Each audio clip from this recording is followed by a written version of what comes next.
गुरुर्ब्रह्मा गुरुर्विष्णू गुरुर्देव महेश्वरा गुरुर्साक्षात परब्रह्म तस्मै श्री गुरुवे नमः. दयांचे केलिया स्मरण होय सकळ विद्यांचे अधिकरण. तेची वंदू श्रीचरण श्री गुरुचे. लोकाभिरामं रणरंगधीरं राजीवनेत्रं रघुवंशनाथं. कारुण्यरूपं करुणाकरन्तं श्रीरामचन्द्रं शरणं प्रपद्ये. वसुदेवसुतं देवं कंसचाणूरमर्दनं देवकी परमानन्दं कृष्ण वन्दे जगद्गुरुं. महायोगपीठे तटे भीमरत्या वरं पुण्डरीकाय दातुं मुनीन्द्रे. समागत्य तिष्ठन्तमानन्दकन्दं परब्रह्मलिङ्गं भजे पाण्डुरङ्गं. कर्पूरगौरं करुणावतारं संसारसारं भुजगेन्द्रहारं. सदा वसन्तं हृदयारविन्दे भवं भवानी सहितं नमामि. अतुलितबलधामं हेमशैलाभिदेहं धनुजवनकृशानुं ज्ञानिनामग्रगण्यं. सकलगुणनिधानं वानराणामधीशं रघुपतिप्रियभक्तं वातजातं नमामि. अलङ्कापुरी रम्यसिंहासनस्थं पदाम्भोजतेजस्फुरदीघप्रदेशं. विधीन्द्रादिदेवे सदा स्तूयमानं समाधिस्थमूर्तिं भजे ज्ञानदेवं. नमो सद्गुरु तुकया ज्ञानदीपा नमो सद्गुरु सच्चिदानंदरूपा. नमो सद्गुरु भक्तकल्याणमूर्ती नमो सद्गुरु भास्करा पूर्णकीर्ती. नमस्कार श्रोते हो. मागच्या भागामध्ये आपण पाहिलं की योगेश्वर श्रीकृष्णानं अर्जुनाला सांगितलं की अरे अर्जुना, या तुझ्या आप्तजनांना तू मारणार आहेस असे जे तुला वाटत आहे, त्याचं दुःख तुला होत आहे की माझ्या हातून यांना मरण येणार आहे. याबद्दल योगेश्वर श्रीकृष्णानं अर्जुनाला सांगितलं की तू जरी यांना मारणार असशील तरी यांची शरीरं मरणार आहेत, मात्र ते शरीर चालवणारं यांच्यामधलं जे चैतन्य आहे ते कधीही नाश पावणार नाही. तसंच या प्रकृतीचं आहे. मायेनं निर्माण केलेली ही प्रकृती नाशिवंत आहे, ती कधी ना कधी नाश पावणार आहे. मात्र ही प्रकृती चालवणारी एक शक्ती आहे जी गुप्त रूपानं या प्रकृतीतल्या प्रत्येक कणाकणामध्ये ती गुप्त रूपानं आहे. ती शक्ती, ती परमशक्ती, ती कधीही नाश पावणार नाही. त्या शक्तीचा कधीही विनाश होणार नाही. तसंच शरीर हे प्रकृतीचं आहे, मायेनं निर्माण केलेलं आहे, प्रकृतीचा एक भाग आहे. ते शरीर कधी ना कधी नाश पावणार आहे, ते नाशिवंत आहे. मात्र हे शरीर चालवणारी एक गुप्त शक्ती आहे, ती कधीही नाश पावणार नाही. त्या शक्तीला आपण चैतन्य असं म्हटलं. मग हे चैतन्य कधी नाश पावत नाही. चैतन्य सदा सर्वदा तेच राहतं. शरीरं मात्र बदलत जातात. शेवटची ओळी आपण पाहिली होती, तैसी चैतन्याच्या ठाई ये शरीरांतरे होती जाती पायी. ऐसे जाणे तया नाही व्यामोह दुःख. म्हणजे चैतन्य तेच राहतं, ते अनंत शरीर धारण करतं, अनंत शरीर सोडतं, मात्र ते कधीही बदलत नाही. आणि हे जो जाणतो त्याची या महामोहापासून सुटका होऊ शकते. मायेच्या प्रकृतीच्या मोहामधून, भौतिक सुखाच्या मोहामधून त्या व्यक्तीची सुटका होऊ शकते, ज्याला हे समजलं की चैतन्य अविनाशी आहे, शरीर मात्र नाश पावणार आहे. आता या भागामध्ये आपण हे समजत का नाही? आता हे ज्ञान सगळ्यांना माहीतच आहे. शास्त्रांनी हे सांगितलेलंच आहे, वेदांनी सांगितलेलं आहे, भगवद्गीतेनं सांगितलेलं आहे, ज्ञानेश्वरीमध्ये त्याचं वर्णन आहे. संतांनी सुद्धा आपल्याला हेच सांगितलेलं आहे की जे दिसतंय हे जग नाशिवंत आहे, हे शरीर नाशिवंत आहे. जगद्गुरु तुकाराम महाराज पण म्हणतात, नाशिवंत देह जाणार सकळ. हा देह नाशिवंत आहे, पण याच्यामधलं जे चैतन्य आहे, हे शरीर चालवणारं चैतन्य, ते नाश पावणार नाही. हे आपल्याला तर माहीतच आहे, सगळ्यांना माहीत आहे, पण तरीही आपल्याला दुःख का होतं? शरीर जाण्याची भीती आपल्याला का वाटते? किंवा मृत्यूची भीती, प्रत्येकाला मृत्यूची भीती असते. हे भीती असण्याचं कारण म्हणजे मोह आहे. भौतिक गोष्टीवरचा मोह, या शरीरावरचा मोह हेच कारण आहे भीतीला. मग हे कळत का नाही? चैतन्य अविनाशी आहे हे कळत का नाही याचं कारण माऊली ज्ञानेश्वर महाराज पुढे सांगतात. माऊली ज्ञानेश्वर महाराज म्हणतात की हे कळत का नाही? येथ नेणावया हेची कारण. हे न कळण्याचं कारण काय आहे? जे इंद्रिया अधीनपण, इंद्रियांच्या अधीन होणं. आपलं अंतःकरण इंद्रियामध्ये गुंतलेलं असतं. इंद्रिय म्हणतील तसं आपलं अंतःकरण इकडं तिकडं धाव घेत असतं, आपलं मन धाव घेत असतं. इंद्रियाला जसं बरं वाटेल तसं आपलं मन सुखी दुःखी होत असतं. इंद्रियाला बरं वाटलं आपलं मन सुखी होत असतं, इंद्रियाला नको वाटलं आपलं मन दुःखी होत असतं. अशा पद्धतीनं आपलं अंतःकरण किंवा मन हे इंद्रियांच्या अधीन झालेलं असतं आणि म्हणून हे सगळं कळत नाही. चैतन्याचा अविनाशपणा आणि या शरीराचा नाशवंतपणा हे न समजण्याचं मुख्य कारण म्हणजे इंद्रियांच्या अधीन होणं. येथ नेणावया हेची कारण, जे इंद्रिया अधीनपण, ती या कळी जे अंतःकरण म्हणून भ्रमे. इंद्रिय अंतःकरणाला भ्रमात पाडतात आणि म्हणून हे कळत नाही. पुढं माऊली म्हणतात, इंद्रिये विषय सेविती. इंद्रिय कसं भ्रमात पाडतात ते बघा. इंद्रिय काय करतात? विषयांचं सेवन करतात. इंद्रियांना विषय लागतात. विषयाशिवाय इंद्रिय राहू शकत नाही. आता आपल्याला माहीत आहे, ज्ञानेंद्रिय 5 आहेत, कर्मेंद्रिय 5 आहेत.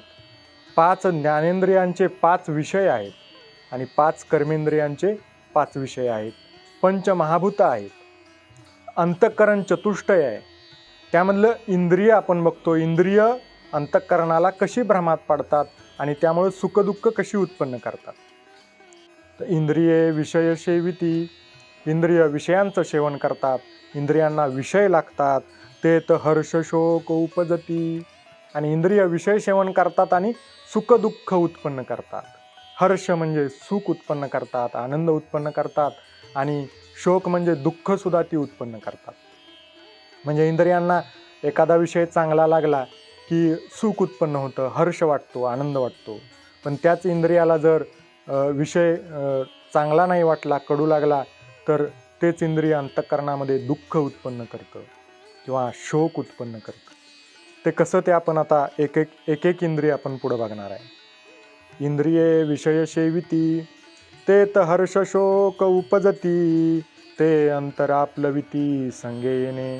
अंतर म्हणजे हृदय व्यापून टाकतात. ही इंद्रिय विषयांचं सेवन करून काय हृदयाला व्यापून टाकतात आणि भ्रमात पाडतात अंतःकरणाला. पुढं माऊली म्हणतात, जया विषयांच्या ठाई एकनिष्ठता कही नाही. विषयांच्या ठिकाणी एकनिष्ठता कधीच नसते. असं कधी झालंय का की समजा डोळा हे इंद्रिय आहे, डोळ्यांनी सगळं पाहिलं, काहीही पाहिलं तरी सुखच होतं, असं कधीच होत नाही. किंवा कानाने काही ऐकलं तरी सुखच होतं, असंही कधी होत नाही. जे इंद्रियाला आवडतं तेच त्याला मिळाल्यानंतर, त्याचंच सेवन केल्यानंतर इंद्रिय सुख उत्पन्न करतं. म्हणजे इंद्रियाला नको आहे ते जर आलं, इंद्रियाकडं आलं, तर ते इंद्रिय दुःख उत्पन्न करतं. इंद्रिय एका जागेवर कधीच टिकत नाही, ते एकनिष्ठ कधीच असत नाही. समजा एखादी गोष्ट आपल्याला बघायला आवडते, आपल्या डोळ्यांना समजा एखादी गोष्ट आवडली, किती वेळ ती आवडीची राहते हो? थोडी बघून झाल्यानंतर पुन्हा एखादी गोष्ट जर त्याच्यापेक्षा सुंदर गोष्ट जर दिसली, आपण विचार करतो की अरे ती गोष्ट आपल्याकडे असती तर, किंवा ती गोष्ट आपल्याला बघायला मिळाली असती तर, आणि मग अंतःकरणामध्ये दुःख उत्पन्न होतं. एखादं समजा गाणं आहे, ते आपण ऐकतोय, ते आपल्याला आवडलं, पण त्याच्यापेक्षा एक नवीन गाणं आलं, पण ते अजून उपलब्ध नाही, आणि ते खूप चांगलं आहे, पण ते आपल्याकडे उपलब्ध नाही. मग आपल्याला दुःख वाटायला लागतं की अरे ते गाणं आपल्याकडे असतं तर बरं झालं. म्हणजे आधी वेगळं आवडत होतं, नंतर वेगळं आवडायला लागलं. डोळ्यांचंही तसंच आहे. आधी वेगळं आवडत होतं, नंतर वेगळं आवडायला लागलं. असंच होत राहतं. म्हणजे इंद्रिय एकनिष्ठ कधीच राहत नाही. खायला सुद्धा जिभेला आधी काहीतरी वेगळं आवडत असतं आपल्याला, आणि परत नवीन काहीतरी वेगळं आपल्याला मिळालं की नंतर ते आवडायला सुरुवात होते. म्हणजे इंद्रिय एकनिष्ठ राहत नाहीत. इंद्रियांकडं एकनिष्ठता हा गुण नसतो. त्यामुळे ती दुःख उत्पन्न करतात, सुख उत्पन्न करतात. माऊली म्हणतात, जया विषयांच्या ठाई एकनिष्ठता कही नाही, तेत दुःख आणि काही सुखही दिसे. माऊलींनी शब्द फार विचार करून निवडलेले आहेत. तेथे दुःख आणि काही सुखही दिसे. आता दिसताना दुःख जास्त दिसतं. जगद्गुरु तुकोबाराय म्हणतात, सुख पाहता जवा पाडे, दुःख पर्वता एवढे. आयुष्यामध्ये आपल्याला सुख किती मिळतं? अगदी फार छोट्या काळासाठी आपल्याला सुख मिळत असतं. एखाद्या गोष्टीपासून खूप थोड्या थोड्या वेळेसाठी आपल्याला सुख मिळतं, पण दुःखच जास्त वेळ आपल्याला भोगावं लागतं. कारण दुःख बांधवडी आहे हा संसार, सुखाचा विचार नाही कोठे. हा संसार मुळातच दुःखानं बांधलेला आहे. त्यामुळे इथं सुखाचा विचार करण्याचा प्रश्नच येत नाही. आपण सुखी होतो, पण क्षणिक सुख आपल्याला मिळत असतं. तसंच इंद्रियसुद्धा आपल्याला क्षणिक सुखी करत असतात, कायमस्वरूपी ती सुखी ठेवत नाही. याचं कारण आहे की इंद्रिय एकनिष्ठ राहत नाहीत, किंवा ते विषय आहेत ते एकनिष्ठ राहत नाहीत, ते बदलत राहतात. तर प्रत्येक माणूस बघा, आज एखादी व्यक्ती आपल्याला आवडत असते, उद्या त्याच्यापेक्षा चांगली व्यक्ती आपल्याला भेटली तर ती व्यक्ती आवडायला सुरुवात होते. म्हणजे प्रत्येक माणूस हा बेटरच्या शोधामध्ये आहे. आत्ता जे उपलब्ध आहे त्याच्यापेक्षा चांगलं कसं उपलब्ध होईल आपल्याकडं, याच्या शोधात प्रत्येकजण आहे. म्हणजे बेटरच्या शोधात प्रत्येकजण आहे. तशी इंद्रियसुद्धा बेटरच्या शोधात आहेत. म्हणजे आत्ता जे भोगायला मिळते त्याच्यापेक्षा चांगलं कसं भोगायला मिळेल, याचाच विचार इंद्रिय करत असतात. जया विषयांच्या ठाई एकनिष्ठता कही नाही, तेत दुःख आणि काही सुखही दिसे. दुःखच भरपूर दिसतं आणि सुखही दिसे. म्हणजे सुख इथं ओवीमध्ये मांडणी अशी केलेली आहे की तेथं दुःख आणि काही सुखही दिसे. दुःखच दिसतं, पण काही थोड्या क्षणापुरतं सुख दिसतं, काहीच सुख दिसतं. म्हणजे इथं जवा पाडे, सुख पाहता जवा पाडे, दुःख पर्वता एवढे, हे त्याच पद्धतीनं इथं सांगितलेलं आहे. पुढं माऊली ज्ञानेश्वर महाराज आता एका इंद्रियाविषयी बोलतात. पहिल्यांदा कानाविषयी बोलतात. कान हे एक इंद्रिय आहे. आता या कानाचा विषय काय आहे? शब्द. कानावर शब्द पडत असतात. कानाचा विषय आहे शब्द, आणि शब्द ही आकाश या पंचमहाभूताची तन्मात्रा आहे. तन्मात्रा वगैरे काय तो स्वतंत्र विषय आहे. पंचमहाभूतांनी त्यांचे विषय किंवा त्यांची लक्षणं, त्यांचे गुणधर्म, त्यापासून कसे विषय उत्पन्न झाले आणि त्यापासून कशी इंद्रिय उत्पन्न झाली, हा देह कसा उत्पन्न झाला, हा स्वतंत्र विषय आहे. त्याच्याविषयी मी एक भाग याच्यानंतरचा बनवेन कदाचित, त्यावेळेस आपण त्यामध्ये पाहू. आता कान हे एक इंद्रिय आहे, ज्ञानेंद्रिय. त्याचा विषय आहे शब्द. आता कानाला काय आवडतो? एखाद्यानं निंदा केली तर कानाला आवडते का आपल्या? एखाद्यानं निंदा केली, आपल्याला राग येतो, द्वेष उत्पन्न होतो त्या व्यक्तीविषयी. पण एखाद्यानं स्तुती केली तर वा वा, हाच माझ्या हिताचा विचार करणारा एवढाच माणूस आहे असं आपल्याला वाटायला लागतं. पण ती स्तुती आपल्या हिताची असते का अहिताची, मग याचा विचार आपण कधी करत नाही. पण ती कानाला चांगली वाटते म्हणल्यावर तो माणूस आपल्यासाठी हिताचाच विचार करतोय असं आपल्याला वाटायला लागतं. अशा पद्धतीनं हे इंद्रिय, हा विषय, शब्द हा विषय आपल्याला भ्रमात पाडतो. माऊली म्हणतात, देखे शब्दाची व्याप्ती, निंदा आणि स्तुती. शब्दाची व्याप्ती काय? शब्दाचे दोन गुणधर्म आहेत, एक निंदा आणि दुसरी स्तुती. दोन प्रकारांनी शब्द बोलले जाऊ शकतात, एक निंदा आहे आणि दुसरी स्तुती. देखे शब्दाची व्याप्ती, निंदा आणि स्तुती, ते तद्वेषा द्वेष उपजती श्रवणद्वारे. निंदा केली कुणी तर द्वेष उत्पन्न होतो, आणि स्तुती केली तर चांगलं वाटतं, अद्वेष उत्पन्न होतो, चांगलं वाटतं. त्या व्यक्तीवर आपलं म्हणजे प्रेमाची व्यक्ती ती वाटते स्तुती करणारी. पण खरं सांगू का, निंदा ही चांगली वाटली पाहिजे. आणि स्तुती दगडाप्रमाणे लागली पाहिजे. आपण खरं म्हणजे म्हणतो स्तुती सुमनं, पण स्तुती दगडासारखी लागली पाहिजे आणि निंदा सुमनं झाली पाहिजे, तर आपली प्रगती होऊ शकते. म्हणजे म्हणतात ना, निंदकाचे घर असावे शेजारी. निंदकाचं घर शेजारी असावं. कारण काय? तो आपल्याला बिना पाण्याचं बिना साबणाचं धुवून काढतो निंदा करून करून. पण स्तुतीवाला, त्याच्या मनात काय असतं, तो आपल्या तोंडावर काय बोलतो हे कळायला मार्ग नसतो. तो तोंडावर आपली स्तुती करतो, गोडगोड बोलतो, पण कदाचित तो आपल्याला खाली खेचत असतो. मनातून तो आपल्याला खाली ओढत असतो. कुठंतरी आपल्यावरच तो खेळी करत असतो. अशा पद्धतीची ही लोक असतात. त्यामुळे निंदा करणारी लोक चांगली वाटली पाहिजे. पण हे कान इंद्रिय तसं होऊ देत नाही. ते आपल्याला भ्रमात पाडतं. आपल्याला स्तुती करणारी चांगली वाटतात, निंदा करणारी लोक आपल्याला वाईट वाटतात. पुढं माऊली म्हणतात, मृदू आणि कठीण. मृदू आणि कठीण हे स्पर्शाचे दोन्ही गुण. स्पर्श हा विषय आहे. स्पर्श ही वायू या पंचमहाभूताची तन्मात्रा आहे आणि स्पर्श हा त्वचेचा विषय आहे. त्वचेला स्पर्श लागतो. मग स्पर्श दोन प्रकारचा आहे, मृदू आणि कठीण, मऊ आणि कठीण. मृदू आणि कठीण हे स्पर्शाचे दोन्ही गुण, जे वपूचे निसंगे कारण संतोष खेदा. वपू म्हणजे त्वचा, वपूचे निसंगे कारण संतोष खेदा. संतोष म्हणजे आनंद, खेद म्हणजे दुःख, संतोष म्हणजे सुख. आता मृदू गोष्टींना जर आपला स्पर्श झाला तर आपल्याला सुख वाटतं, आनंद वाटतो. मऊ मऊ लागलं की सुख वाटतं. तसंच कठीण गोष्टींना स्पर्श केला, तप्त गोष्टींना स्पर्श केला तर आपल्याला दुःख होतं, आपल्याला वाईट वाटतं. त्वचेला दुःख होतं, मग आपल्या अंतःकरणालाही ते दुःख होतं किंवा दुःख वाटतं. असा त्वचा या इंद्रियाचा विषय सेवनाचा हा प्रकार आहे. त्यानंतर भ्यासूर आणि सुरेख.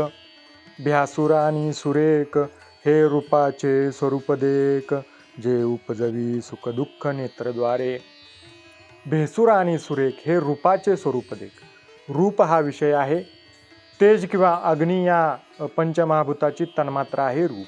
आणि रूप हा नेत्राचा विषय आहे, डोळ्याचा विषय आहे.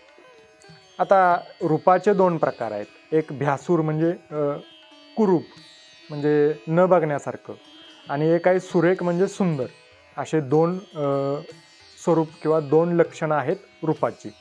आता आपल्याला आनंद कधी होतो? डोळ्यांना जर सुंदर सुंदर बघायला भेटलं की आपल्याला आनंद होतो. पण तेच डोळ्यांना जर कुरूप, बघण्याची इच्छा नाही असं काही जर बघायला भेटलं तर आपल्याला दुःख होतं. अशा पद्धतीनं डोळा हे इंद्रिय आपल्या अंतःकरणामध्ये, डोळा हे इंद्रिय रूप या विषयाचं सेवन करून सुख आणि दुःख उत्पन्न करतं. त्यानंतर माऊली पुढं म्हणतात, सुगंधू आणि दुर्गंधू हा परिमळाचा भेदू, जो घ्राण संगे विषादू तोषू देता. आता सुगंध हा आणि दुर्गंध हे गंध या विषयाचे दोन गुणधर्म आहेत. आता गंध हा विषय कोणाचा आहे? नाकाचा विषय आहे. मग गंधाचे दोन प्रकार आहेत, सुगंध आणि दुर्गंध. आता गंध हा पृथ्वी या पंचमहाभूताची तन्मात्रा आहे. गंधाचे दोन प्रकार आहेत, सुगंध आणि दुर्गंध. नाकाला सुगंध आला की फार समाधान वाटतं, तृप्त झाल्यासारखं वाटतं, आनंद होतो, सुख होतं. पण तेच जर कुठं दुर्गंध आली तर बघा, आपण लगेच नाकाला हात लावतो. म्हणजे तो वास आपल्याला आवडत नाही. म्हणजे अंतःकरणामध्ये त्यामुळं दुःख उत्पन्न होतं, खेद उत्पन्न होतो. अरे रे, कसला वास आहे, चांगला वास आला नाही, असा खेद अंतःकरणामध्ये उत्पन्न होतो.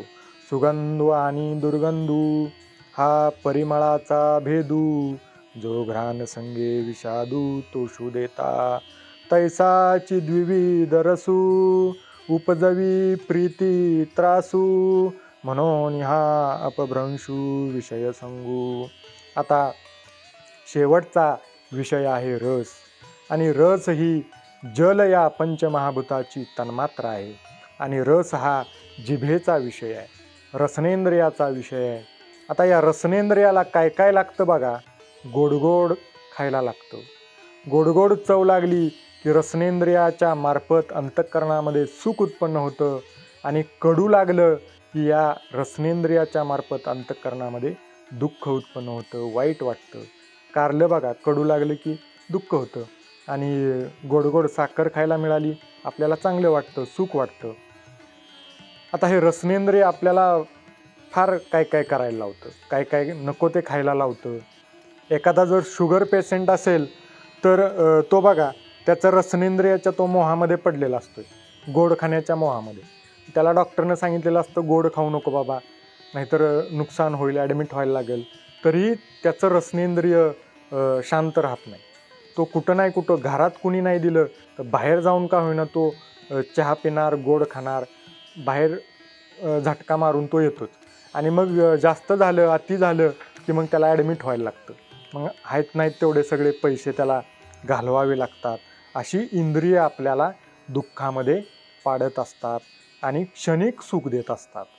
तैसाची द्विविध रसू उपजवी प्रीती त्रासू, म्हणून ह्या अपभ्रंशू विषय संगू, देखे इंद्रिया आधीन होईजे. अशा पद्धतीनं जर इंद्रियांच्या अधीन झालं तर शीतोष्णा ते पाविजे. तर शीत आणि उष्ण हे आपोआपच आपल्याला भोगावं लागतं. म्हणजे सुख आणि दुःख हे आपोआपच आपल्याला भोगावं लागतं. देखे इंद्रिया आधीन होईजे, तै शीतोष्णा ते पाविजे, आणि सुखदुःखी या कळीजे आपण पे. आपोआपच इंद्रियामुळं सुख आणि दुःख उत्पन्न होतं, सुख आणि दुःख भोगावं लागतं. म्हणून या विषया वाचून काही अनेक सर्वता रम्य नाही, ऐसा स्वभाव चिपाही इंद्रियांचा. इंद्रियांचा स्वभाव कसा आहे, त्यांना विषयाशिवाय कशात रम्मान वाटत नाही किंवा विषयाशिवाय त्यांना करमत नाही. विषयामध्येच ही इंद्रिय सारखी रममान असतात, विषया वाचून ती राहू शकत नाहीत. हे विषय तरी कैसे, आता हे विषय कसे आहेत बघा. हे विषय तरी कैसे, रोहिणीचे जळ जैसे. हे विषय कसे आहेत, रोहिणीचं जळ म्हणजे मृगजळ. आता बघा उन्हाळ्यात तुम्ही गाडी चालवत असाल तर असं पुढं टेकड्या, रस्त्यावर टेकड्या येतात. तर आपल्याला पुढच्या लांबच्या टेकडीवर पाणी वाहताना दिसतं, असं पाण्याच्या लाटा असल्यासारखं दिसतं. त्याला काय म्हणायचं, मृगजळ. पण प्रत्यक्षात आपण त्या टेकडीवर जातो, रस्त्यावर गाडी चालवत तिथं जातो तर तिथं काहीच नसतं, पाणी कुठंच नसतं. म्हणजे ते मृगजळ असतं. ते जल असल्यासारखं आपल्याला भासतं पण ते अस्तित्वात कुठंच नसतं. तसं विषयांचं पण आहे. ती सुखाच्या नादानं गुंतात, इंद्रिय गुंतात विषयामध्ये, पण खरं काहीच नसतं, ती सगळी मोहमाया असते. हे विषय तरी कैसे, रोहिणीचे जळ जैसे, का स्वप्नीचा आभासे भद्र जाती. किंवा स्वप्नामध्ये हत्ती बघितला आणि जाग आल्यानंतर तो आजूबाजूला कुठंच नसतो, तसं हे विषयांचं आहे. देखे अनित्यतिया परी, तसे हे विषय अनित्य आहेत, भासणारे आहेत. जसं मृगजळ भासणार आहे, अनित्य आहे, स्वप्नामध्ये पाहिलेला हत्ती जसा अनित्य आहे, भासणारा आहे, तसंच हे विषयसुद्धा भासणारे आहेत, कारण हे मायेनं निर्माण केलेले आहे. देखे अनित्यतिया परी, म्हणून तू अवेरी. आणि हे विषय अनित्य आहेत, भासणारे आहेत, आभासी आहेत, म्हणून यांना तू सोडून दे, इंद्रियांच्या तू नादाला लागू नको, असं योगेश्वर श्रीकृष्ण अर्जुनाला सांगतोय. देखे अनित्यतिया परी, म्हणून तू अभेरी, हा सर्वता संगुण धरी धनुर्धरा. म्हणून यांना सोडून दे, विषयांच्या नादाला लागू नकोस, कारण हे अनित्य आहेत आणि यांचा संग धरू नकोस, असं योगेश्वर श्रीकृष्ण अर्जुनाला सांगतोय. हे विषय जया ते ना कळीती. हे विषय ज्यांना बाधत नाहीत, हे विषय ज्यांना मोहामध्ये अडकवू शकत नाहीत, ती लोक कशी असतात बघा. हे विषय जया ते ना कळीती, तया सुखदुःखे दोन्ही न पवती. हे विषय ज्यांना बांधू शकत नाहीत, हे विषय ज्यांना मोहामध्ये पाडू शकत नाहीत, त्यांच्या अंतःकरणामध्ये सुखदुःख यामधलं काहीच उत्पन्न होत नाही. जे विषयात अडकत नाहीत, जे इंद्रियांच्या नादाला लागत नाहीत, त्यांना सुंदर गोष्ट बघितली म्हणून सुखही होत नाही.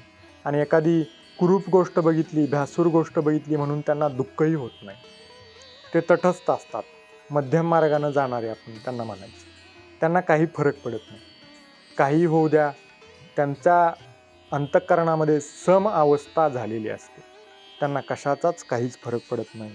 हे विषय जया ते ना कळीती, तया सुख दुःखे दोन्ही न पवती, आणि गर्भवासू संगती नाही तया. गर्भवासू संगती, आपण इथं गर्भवास भोगण्यासाठी आलेलो आहे. म्हणजे आपला जन्म कसा झाला बघा, मातेच्या गर्भातून आपला जन्म झालेला आहे. त्या मातेच्या गर्भामध्ये आपण 9 महिने 9 दिवस होतो. विष्ठेमध्ये, मूत्रामध्ये, अत्यंत घाणीमध्ये आपलं शरीर 9 महिने 9 दिवस राहतं. तिथं ना वायू येतो, ना प्रकाश येतो. अंधार कोठडीमध्ये, पोकळीमध्ये आपण राहतो. आणि मग 9 महिने 9 दिवस पूर्ण झाल्यानंतर या पृथ्वी तलावर आपण जन्म घेतो. पण ते जे गर्भवासाचं दुःख आहे, ते भोगत असताना तो जीव देवाला सतत प्रार्थना करत असतो की देवा लवकर या दुःखातून सोडव. मी तुझी आठवण करीन, मी तुझी भक्ती करीन, अशी प्रार्थना करतो. आणि मग त्या जीवाचा जन्म होतो. पण जन्म झाल्यानंतर तो जीव त्या देवालाच विसरतो, ज्यानं त्या गर्भवासातून सोडवलं. त्या परमशक्तीलाच तो विसरून जातो. आणि त्यामुळं कशामुळं विसरतो? परमात्मा किंवा चैतन्य माणसाला कळत नाही ते हे इंद्रियामुळं. इंद्रियांच्या नादाला लागल्यामुळं, विषयात गुंतल्यामुळं, भौतिक सुखाच्या मोहामध्ये पडल्यामुळं माणसाला परमात्मा आठवतच नाही मरेपर्यंत. आणि मग जन्माला आल्यानंतर जी प्रार्थना केलेली असते जन्माला येताना की मी तुला आठवीन, तुझी भक्ती करीन आणि मोक्ष प्राप्त करून घेईन, ते मरेपर्यंत काही त्याच्या डोक्यात येत नाही. आणि मग मेल्यानंतर परत अजून गर्भवास भोगावा लागतो. कारण जीवन मुक्ती मिळाल्याशिवाय या जन्म मरणाच्या फेऱ्यातून सुटका नाही. जोपर्यंत मुक्ती मिळत नाही, जोपर्यंत परमशक्तीमध्ये ही चैतन्य शक्ती लीन होत नाही, तोपर्यंत गर्भवास भोगावाच लागणार. जन्म मरण पुन्हा पुन्हा भोगावं लागणार आहे.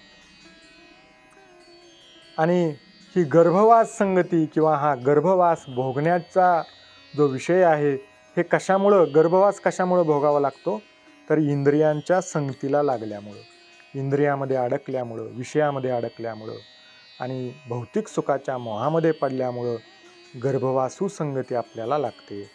हे विषय जया ते ना कळीती, तया सुख दुःखे दोन्ही न पवती, आणि गर्भवासू संगती नाही तया. तो नित्यरूप पार्था ओळखावा सर्वथा, जो या इंद्रियार्था नागवेची. नित्यरूप कोण आहे? जो या इंद्रियामध्ये अडकत नाही, जो इंद्रियांच्या विषयामध्ये अडकत नाही, भौतिक सुखाच्या पाठीमागे लागत नाही, तो नित्यरूप आहे. त्याचा नाश नाही. तो ज्ञानी आहे, नित्यरूप आहे. तो गर्भवासातून सुटू शकतो. त्याला पुन्हा जन्म घेण्याची गरज नाही. तो त्या परमशक्तीमध्ये त्याचं चैतन्य तो विलीन करू शकतो. अशा व्यक्तीला योगेश्वर श्रीकृष्णानं नित्यरूप असं म्हटलेलं आहे. हेच मार्गदर्शन योगेश्वर श्रीकृष्ण अर्जुनाला युद्धभूमीवर करतोय. या भागाचा जर सार आपण पाहिला तर इंद्रिय अंतःकरणाला कशी भ्रमित करतात, कशी मोहामध्ये पडतात आणि त्यामुळं कसं सुखदुःख उत्पन्न होतं, हे आपण या भागामध्ये पाहिलं. तर हे विषय मृगजळासारखं आभासी आहे, स्वप्नासारखं आभासी आहे. विषयांच्या नादाला न लागलेलं बरं, विषयामध्ये न गुंतलेलं बरं, हे माऊली ज्ञानेश्वर महाराज आपल्याला मार्गदर्शन करतायत. आणि जो विषयामध्ये अडकत नाही, त्याला सुखदुःख काही प्राप्त होत नाही, तो नित्यरूप समजावा असं माऊली ज्ञानेश्वर महाराज म्हणतायत. पुढच्या भागामध्ये आपण भेटू. मोहनिवृत्तीचा, ज्ञानेश्वरी भावार्थ चिंतनाचा पुढचा विषय घेऊन. तोपर्यंत रामकृष्ण हरी.